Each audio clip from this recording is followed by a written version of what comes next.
Buenas tardes, Francina Mengol, presidenta del Gobierno Balear. Muchas gracias por aceptar la entrevista en eldiario.es en esta nueva redacción de Madrid. Un placer enorme poder estar con vosotros y además daros la enhorabuena por lo bien que os ha quedado esta Muchas nueva gracias. redacción. Mañana está aquí en Madrid porque mañana tiene una reunión con el resto de presidentes autonómicos y con Pedro Sánchez en Salamanca, la conferencia de presidentes.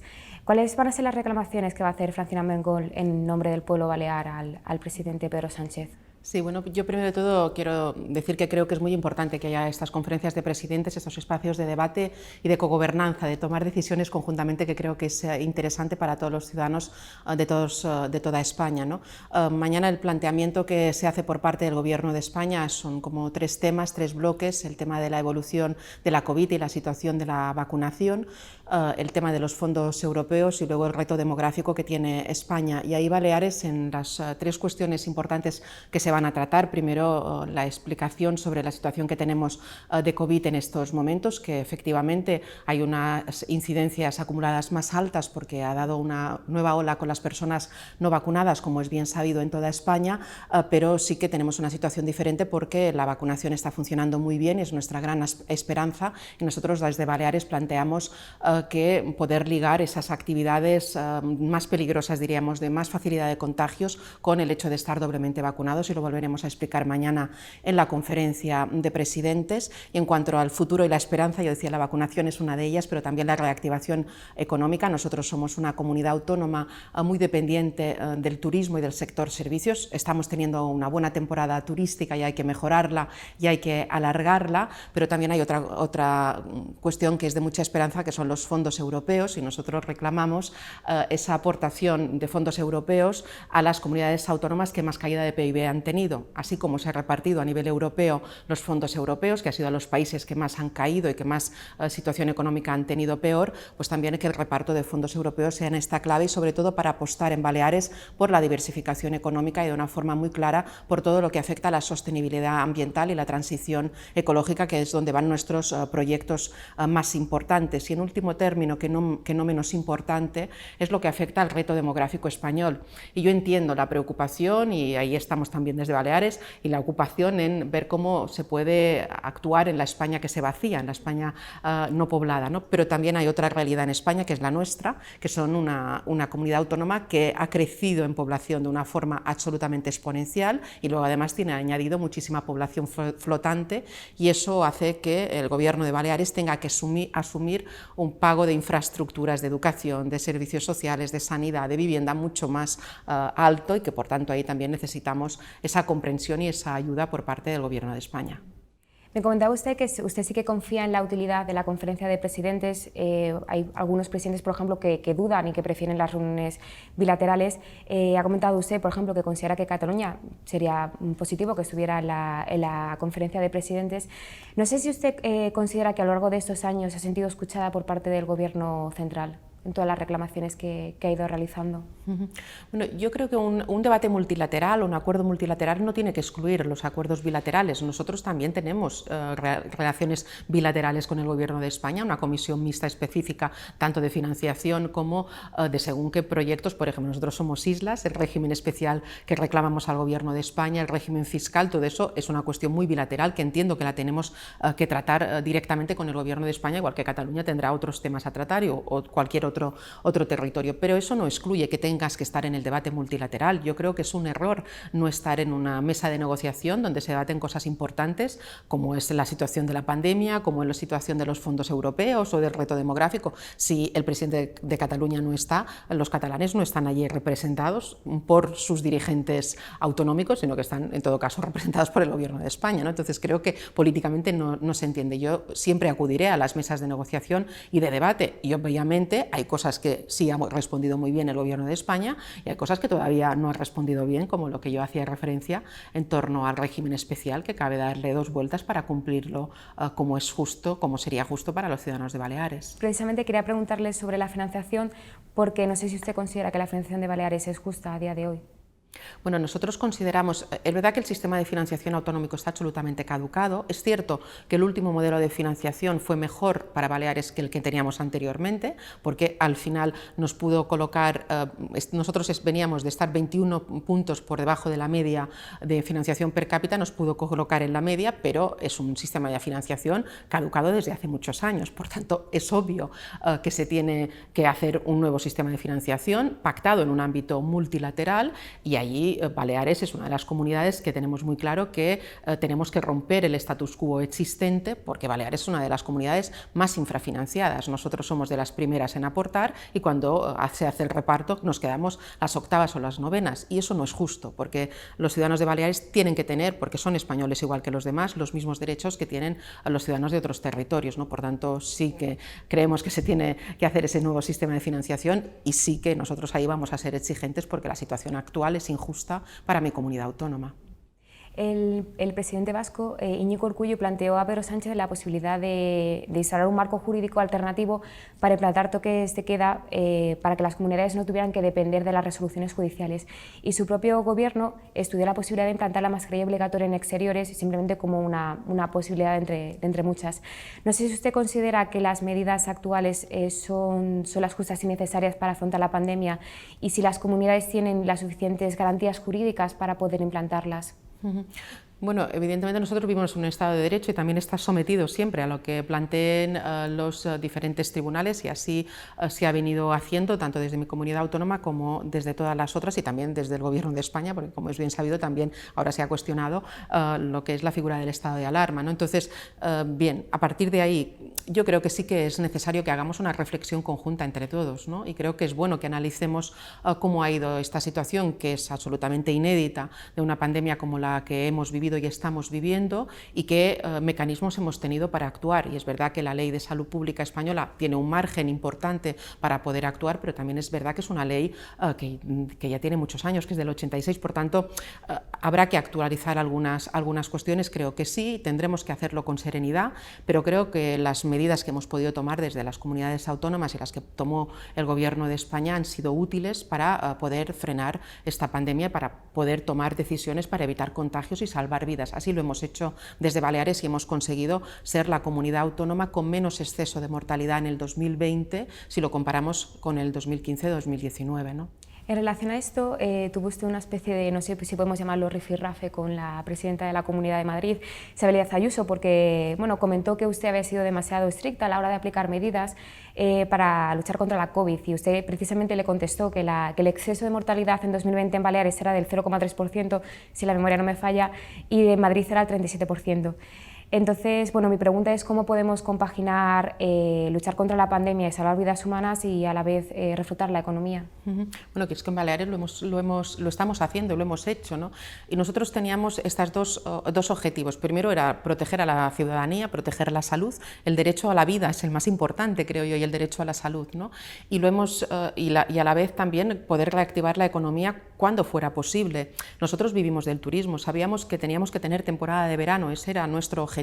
Sin temporada de verano hubiéramos estado muy mal, ¿no? Y evidentemente estamos luchando, como decía, para consolidar esta temporada y para poder alargarla. Nosotros hemos tomado las decisiones, a diferencia de lo que ha pasado en otros territorios como en Madrid, de acuerdo con todas las instituciones de Baleares, los 4 consejos insulares, todos los ayuntamientos. Cada semana nos hemos reunido conmigo directamente a través de la Federación de Municipios y el Ayuntamiento de Palma, con los 4 agentes sociales, Comisiones Obreras, UGT y las 2 asociaciones empresariales, CAEP y PIMEP en Baleares, y hemos tomado las decisiones de forma consensuada y de forma dialogada, también en un pacto de reactivación económica donde están todos los partidos que han querido aportar en positivo. No está Vox y no está el Partido Popular porque no se han querido apuntar y se han puesto de perfil o pensando más en intereses electorales que no en pensar en los intereses de la ciudadanía.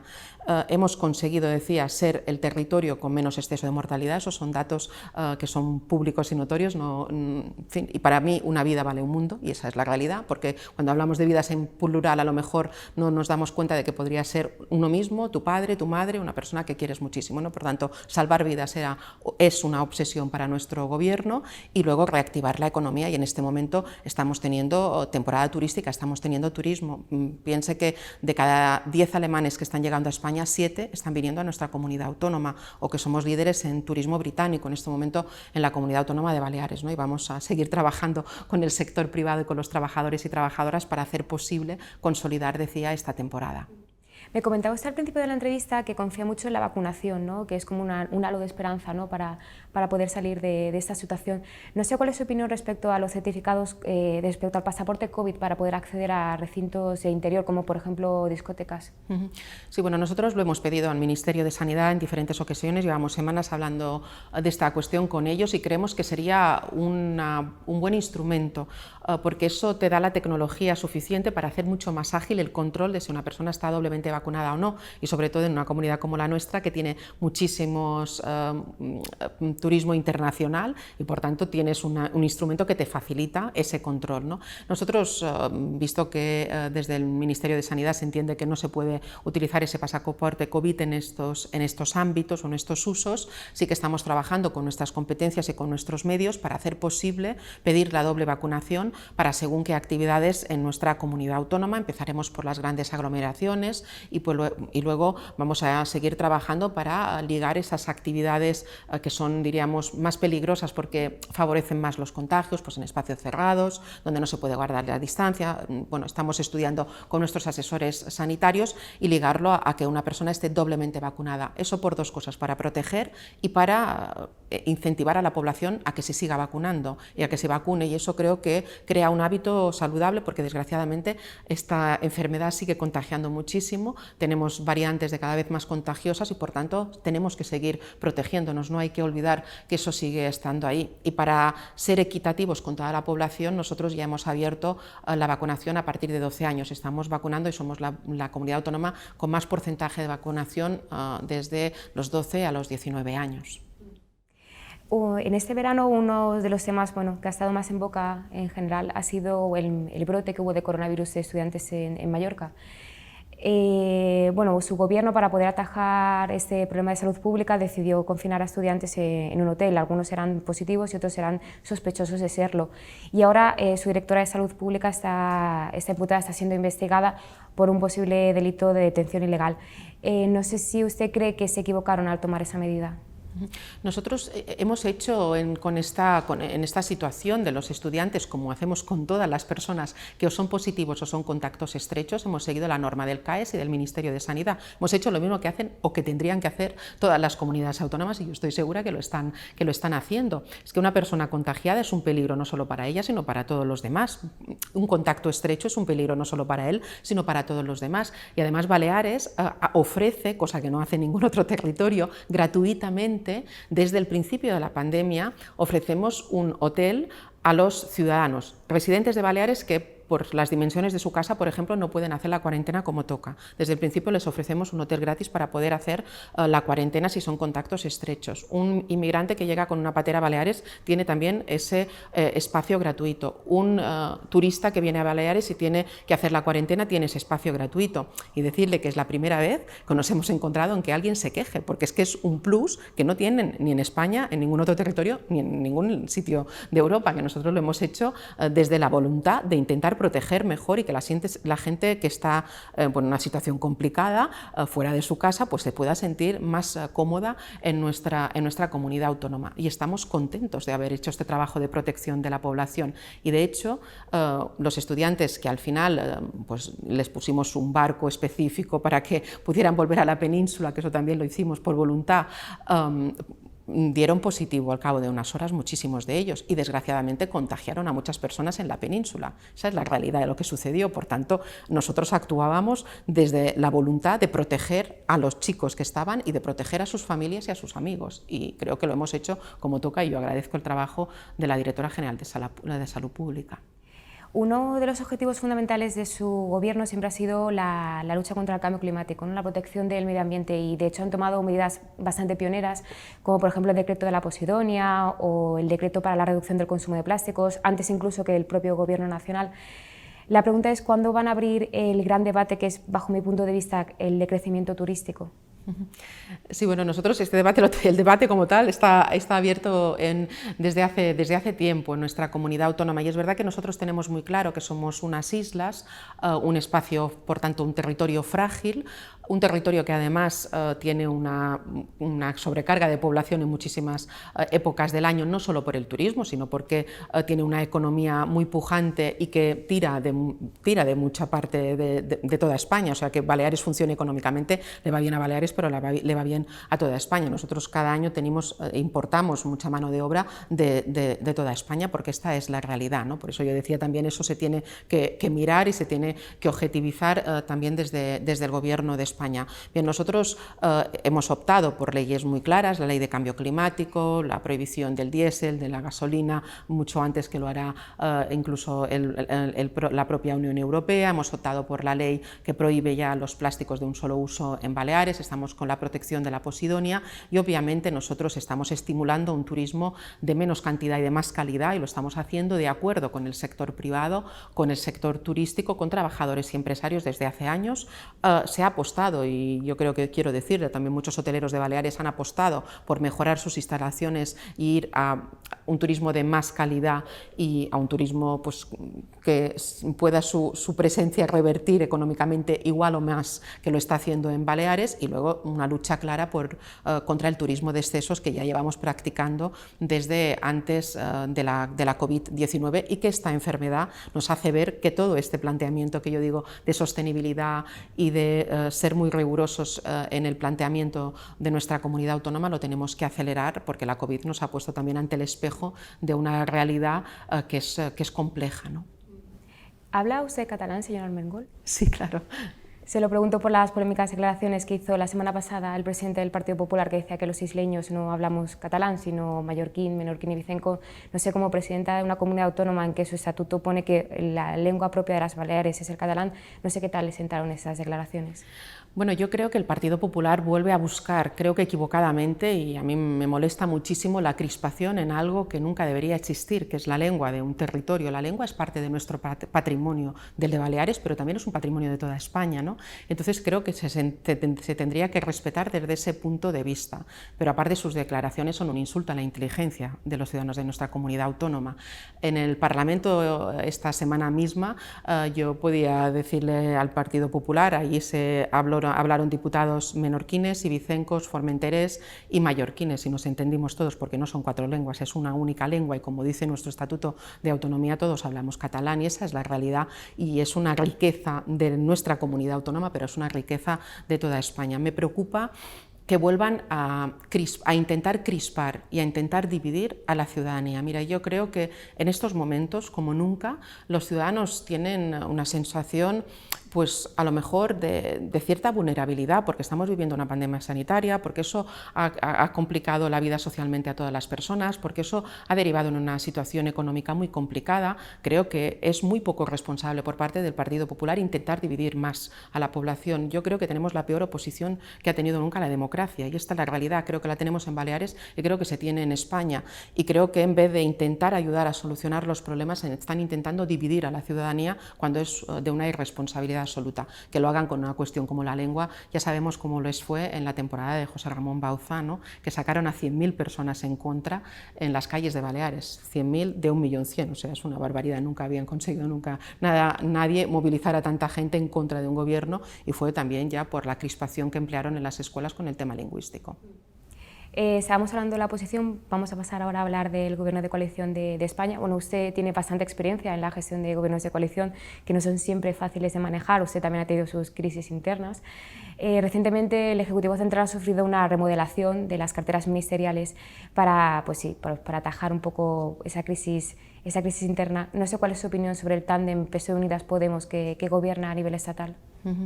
Bueno, yo creo que yo siempre he puesto en valor los gobiernos de pacto y los gobiernos de coalición. Nosotros desde la izquierda en Baleares hemos gobernado llevamos experiencia de gobierno de pacto muchísimos años. En esta legislatura hemos conseguido 8 años seguidos de gobiernos progresistas en nuestra comunidad autónoma, y vamos a ir a por el tercero en el 2023, y son pactos que han funcionado bien. Yo creo que es verdad que un pacto pues tiene la complejidad de que tienes que hablar más, tienes que analizar consensuar más, tienes que consensuar más, pero yo creo que esos son valores en política y creo que la sociedad actualmente te pide eso y ya no te pide solo que consensúes con los partidos políticos, sino mucho más allá. Por eso nuestro establecimiento de diálogo y de consenso es con los agentes sociales, es con la sociedad civil. Nosotros tenemos pues una mesa de pobreza de energía, una mesa de vivienda, o sea, donde están todos los colectivos. Ya es nuestra forma de hacer, es desde la participación ciudadana y desde el consenso político.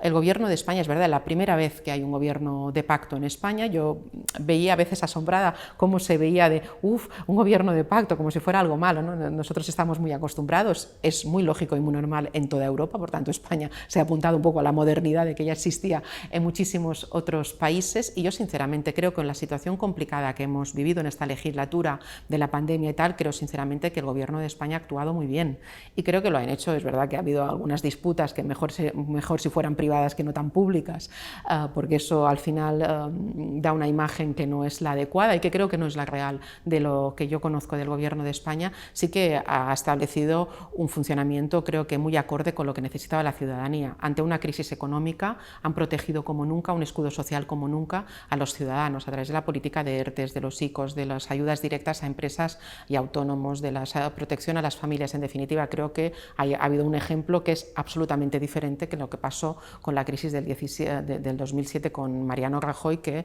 fue absolutamente la reacción de la administración pública fue de austericidio y de constreñir la economía cuando los ciudadanos necesitaban precisamente lo contrario, que es lo que ha hecho ahora el gobierno presidido por Pedro Sánchez. ¿Y usted se ve con fuerzas para un tercer mandato? Yo me veo con fuerzas evidentemente, porque es un momento, yo lo decía antes, un momento complicado esta pandemia sanitaria, pero en Baleares creo sinceramente que hemos estado haciendo las cosas bien hechas y obviamente tanto el Partido Socialista, en mi caso, que yo soy secretaria general de él, está fuerte. Evidentemente ahora tendremos los congresos, tendremos todos los procesos internos y todo eso dependerá de toda la militancia, pero creo que en Baleares estamos consiguiendo poder, con todas las dificultades del mundo, poder intentar plantear una salida de la pandemia desde la esperanza en también mejorar nuestra economía, nuestro modelo económico, con los fondos europeos, con las políticas de sostenibilidad y evidentemente con el cumplimiento de nuestro programa electoral del 2019.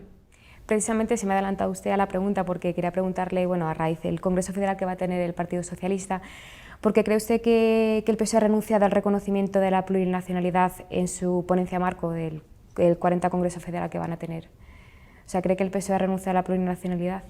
Bueno, ahora de momento hay una ponencia que tendremos que discutir y que todas las federaciones y militancias podremos hacer enmiendas a esos planteamientos, ¿no? Yo sí que creo que España es un estado plural, es un estado muy diverso.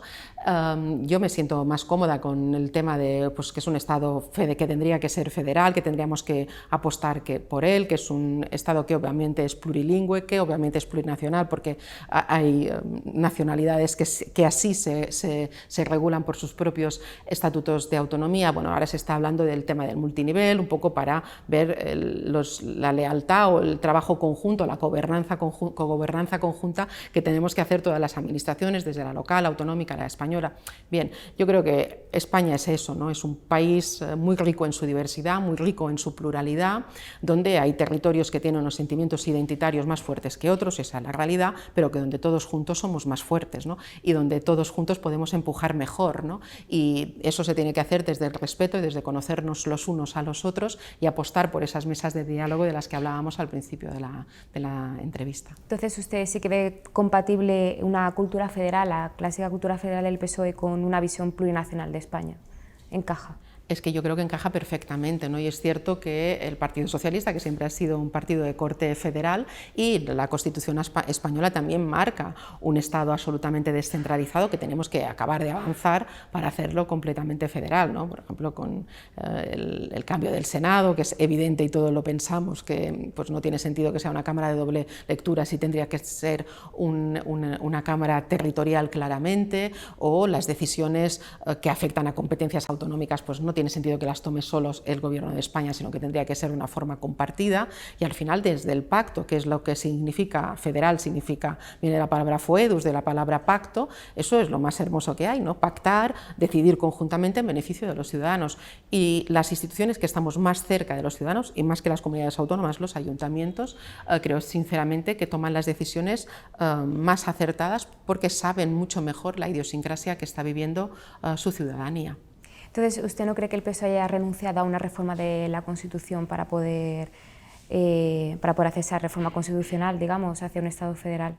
No, yo creo que para nada, y además lo hemos planteado en todos los congresos, ya llevamos años ya discutiéndolo. Yo siempre he estado en esa parte del Partido Socialista que empuja hacia esos movimientos, pero supongo que también es cierto y se entiende perfectamente en estos momentos. Obviamente la situación está pues, en la urgencia de salir de esta pandemia sanitaria, en la urgencia de la reactivación económica y bueno, la modificación de la Constitución española con la derecha y la extrema derecha que tenemos, se antoja un poco difícil en estos momentos poder llegar a los acuerdos, porque como lo decía antes, el Partido Popular ha decidido ponerse de perfil para arreglar los problemas de la gente y ha decidido optar por el cuanto peor mejor y optar por solo pedir elecciones para intentar gobernar. No sabemos para qué hacer, porque en la propuesta política no existe, pero sí que toda su estrategia es para tirar abajo al gobierno. Eso me parece a mí muy poco serio, muy poco responsable, muy poco edificante. Sinceramente creo que los ciudadanos no se lo merecen.